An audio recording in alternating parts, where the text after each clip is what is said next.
नमस्कार दोस्तों, मेरा नाम है हरीश साहू। दोस्तों, मैं आप लोग को क्लास 10th का मैथमेटिक्स पढ़ाता हूँ, गणित विषय, जो कि दोस्तों आपको सीजी बोर्ड का है। चलिए दोस्तों, हम लोग आपके छत्तीसगढ़ के पाठ्यक्रम को हल करते हुए पहुँच चुके हैं अध्याय 3 पर, जिसका नाम है एक चर का द्विघात समीकरण। दोस्तों, इस अध्याय में हम प्रश्नावली क्रमांक 3 को हल करते हुए आगे बढ़ रहे हैं, जो कि ये आपका अंतिम प्रश्न है, प्रश्न क्रमांक 12, जिसे मैं आपको हल करके दिखाऊंगा। चलिए दोस्तों, शुरू करते हैं। प्रश्न क्या कहता है इसे आप समझिए। देखिए, प्रश्न बोल रहा है कि एक कक्षा, ठीक है, कक्षा 10वीं की टेस्ट परीक्षा में, ठीक है, कक्षा 10वीं के टेस्ट परीक्षा में कमल, ठीक है, कमल के अंग्रेजी और गणित, ठीक है, यहाँ पे हम लिख लेते हैं इंग्लिश और यहाँ पे लिख लेते हैं मैथ्स, ठीक है। अंग्रेजी और गणित विषयों के प्राप्तांकों का योग 40 है, ठीक। यदि तो फर्स्ट हमने बोल दिया है, तो यहीं से हम हल करना चालू करते हैं। हल यहाँ लिखेंगे माना क्या दिया गया है, ठीक है। हल यहाँ लिखेंगे दिया गया है, जो दिया गया है उसे आप लिखिए, ठीक है। जो कमल है उसका अंग्रेजी और गणित में प्राप्तांक, ठीक है। तो यहाँ पे हम सबसे पहले दोस्तों लिखेंगे माना कमल का अंग्रेजी विषय में प्राप्तांक बराबर 100 अंक, ठीक है, तथा गणित विषय में प्राप्तांक y अंक, ठीक है। ये मान ले उसको मिला है, किसको, कमल को अंग्रेजी में हमने माना कि उसे 100 अंक मिला है और गणित में हमने मान लिया कि उसे y अंक मिला है, ठीक है दोस्तों। अब हम देखेंगे कि प्रश्नानुसार प्रश्न क्या बोल रहा है। प्रश्नानुसार जो अंग्रेजी का अंक प्लस गणित का अंक दोनों को जोड़ेंगे तो कितना मिल रहा है, 40 अंक, ठीक है। तो हमने माना है, तो यहाँ पर हमारा हो जाएगा, यहाँ पे 100 अंक वह गणित में पाया है, 100 अंक अंग्रेजी में पाया है, y अंक वह गणित में पाया है, दोनों का प्राप्तांक 40 है, ठीक है दोस्तों। तो हम लोग इसे मान लेंगे सबसे पहले कि यह हमारा समीकरण 1 है। इसे मैं कुछ इस प्रकार से बना दूं ताकि इसके लिए आसानी हो, ठीक है। तो इसे हम मान लेंगे आपका समीकरण 1। तो इसमें लिख देता हूँ आपको, ये हमारा है समीकरण 1, हमने माना। यहाँ तक हमने हल कर लिया। अब आगे बोलता है यदि गणित विषय में उसके प्राप्तांक पहले की तुलना में 3 अधिक हो गया, ठीक है। अब बोल रहा है कि गणित में 3 अधिक हो गया और अंग्रेजी विषय में प्राप्तांक पहले से 4 कम है। तो यहाँ पर लिखते हैं कि पुनः प्रश्नानुसार पहले की तुलना में अंग्रेजी में क्या हो गया, अंग्रेजी में 4 कम हो जाए। पहले की तुलना में अंग्रेजी में प्राप्तांक 4 अंक कम होने पर, जब अंग्रेजी में 4 कम होगा तो अंग्रेजी को हमने माना पहले x और ये हो गया 4, ठीक। दूसरा लाइन बोला है कि गणित में 3 अधिक हो जाता है तथा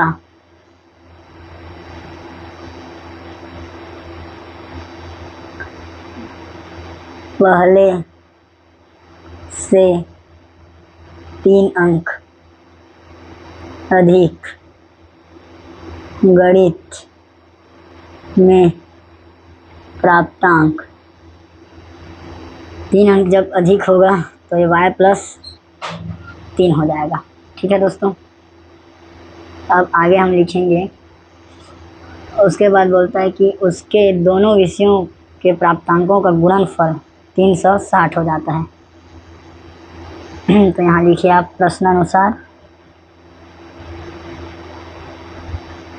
तो दोनों विषय का गुणनफल है, मतलब x माइनस 4 अंग्रेजी में कम हुआ और y धन 3 गणित में 3 बढ़ा, तो जो प्राप्तांक है वो क्या हो जाएगा 360। ठीक है, तो इसको मान लो आप समीकरण 2, ये हमारा है, ये हमें मिल गया इस प्रकार से समीकरण 2।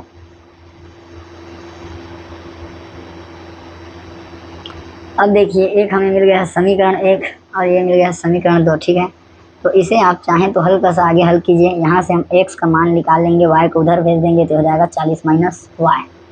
ठीक है दोस्तों, ये एक छोटा सा एक स्टेप हम आगे बढ़ा के लिखेंगे। तो x का मान मिल गया हमें 40 माइनस वाई, तो यहाँ पर हम x के मान को समीकरण 2 में रखेंगे। ठीक है, यहाँ लिख देता हूँ मैं कि x के मान को समीकरण 2 में रखने पर, जब समीकरण 2 में रखेंगे x का मान है हमारे पास 40 माइनस वाई। ठीक है, इसको रखिए। तो यहाँ पर x के जगह में मैं लिख दूंगा 40 माइनस वाई, फिर है -4, फिर गुणा y धन 3 बराबर 360। इसके बाद देखिए ये 40 में 4 घट जाएगा तो हो जाएगा 36 माइनस वाई, फिर हो जाएगा गुणा y धन 3 बराबर हो जाएगा, इसको इस तरफ ले आइए तो हो जाएगा -360। ठीक है, यहाँ से गुणा करेंगे 36 का गुणा y से 36 वाई, फिर 36 का गुणा 3 से होगा, 3 छक्के 18 की 8, 8 में 1, 3 3 और 1 10, 108।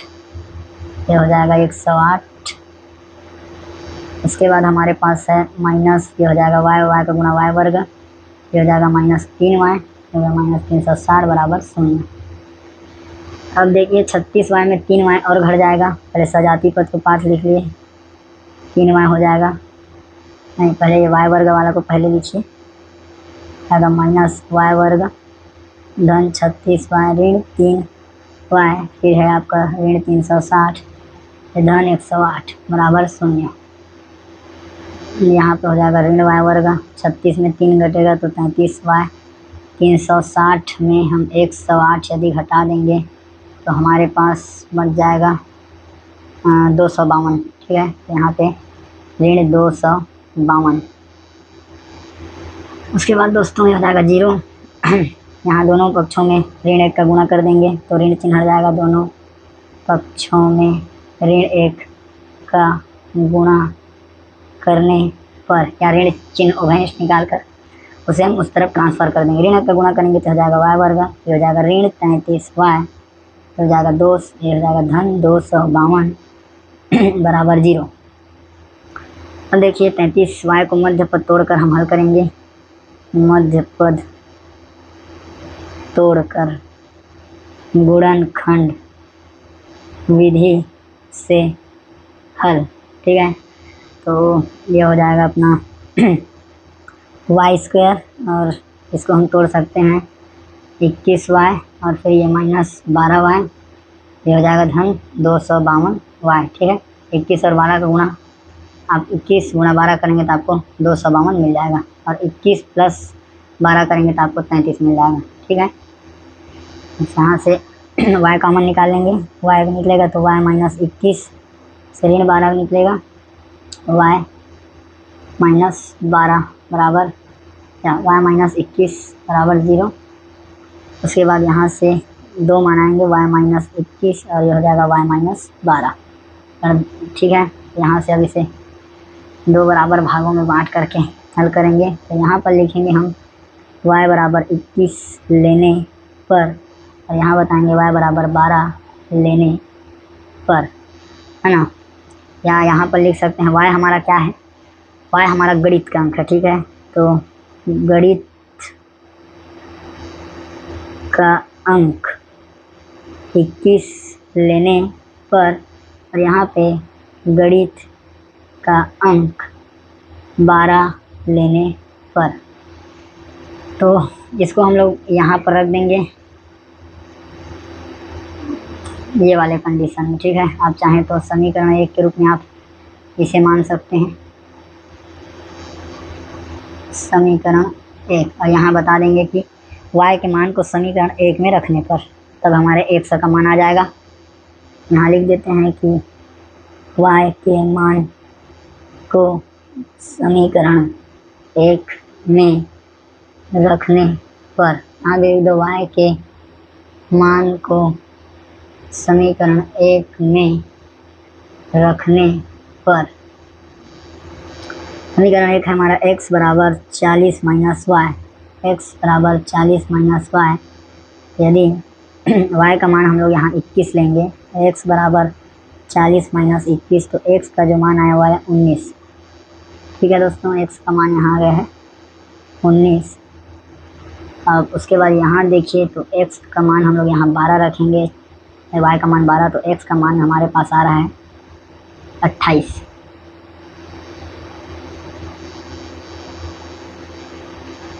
तो दो मान हमें मिल गए, तो यहाँ पर एक स्पष्ट आप लाइन में लिख देंगे, ठीक है, क्योंकि इसके दो हल निकल गए हैं। तो यदि अतः कमल को अंग्रेजी में 19 अंक मिलने पर गणित में 21 अंक, या यहाँ पे अंग्रेजी में, हाँ, यहाँ सबसे पहले हम गणित को बता सकते हैं यहाँ, क्योंकि गणित को लेकर ही अंग्रेजी को निकाले हैं। तो यहाँ पे लिखते हैं कि अतः कमल को गणित में 21 अंक मिलने पर अंग्रेजी में 19 अंक प्राप्त होगा, और यदि कमल को गणित में 12 अंक मिलने पर अंग्रेजी में 28 अंक प्राप्त होगा। ठीक है दोस्तों, तो बहुत ही आसान था, इतना देख सकते हैं। आप चाहे तो आगे उत्तर की जांच भी कर सकते हैं, ठीक है। दो तरीके से किया जा सकता है उत्तर का जांच, ठीक है। क्या बोला है, दोनों का योग 40 हो जाना चाहिए। तो मैंने आपको अभी बताया कि यदि उसे गणित में 21 अंक मिल रहा है तो अंग्रेजी में उसे 19 अंक मिलेगा, ठीक है। दोनों तरफ आ गया 40। और यदि उसे गणित में 12 अंक मिल रहा है तो अंग्रेजी में उसको मिलेगा 28, ठीक है। तो इधर भी हो गया दोनों का 40। तो इस प्रकार से आपके दो उत्तर आ गए और दोनों ही सही हैं। चाहे यदि आप इसको लेंगे तो उसके हिसाब से आपका गणित का अंक आएगा, और इसको लेंगे तो आपका गणित का अंक आएगा। तो बहुत ही आसान है दोस्तों, केवल थोड़ा सा घुमा फिरा कर बनाया गया है। इसका सॉल्यूशन भी बहुत आसान है, केवल 2 समीकरण तैयार करने हैं। उसके बाद x का मान उसमें हम हल करेंगे तो y का मान मिल जाएगा, और x और y के मान जो हमने मान रखे हैं अंग्रेजी विषय और गणित के अंक हैं, उसी प्रकार से प्रश्न को हम हल कर लेंगे। तो उम्मीद करता हूँ दोस्तों आपको मैं कुछ समझा पाया हूँ। वीडियो को देखने के लिए आपका बहुत बहुत धन्यवाद। ज़्यादा से ज़्यादा दोस्तों ज़रूरतमंद तक शेयर करें, और चैनल को दोस्तों सब्सक्राइब ज़रूर करें। ठीक है दोस्तों, मिलते हैं नेक्स्ट वीडियो में। तब तक के लिए जय हिंद, वंदे मातरम।